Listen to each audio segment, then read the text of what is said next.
আব্দুল্লাহ এখন কোথায় যায়? পার্কে ঘুরতে যায়? হ্যাঁ, এদিকে তাকাও আব্দুল্লাহ, এদিকে তাকাও, এদিকে তাকাও।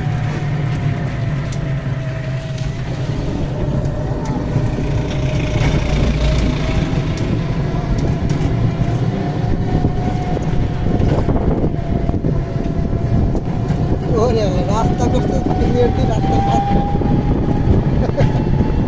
আগে ছিল সরাই নাই কেন? সারা জায়গায় সময় সময় বড় বড় গাড়ি জায়গা বড় ট্রাক বৃষ্টি জায়গা সময় সময় বাজার সরাই যাওয়া যায়? হ্যাঁ যাওয়া গেলে তো বড় বড় বৃষ্টি কোনো কাঁদা ঢুকে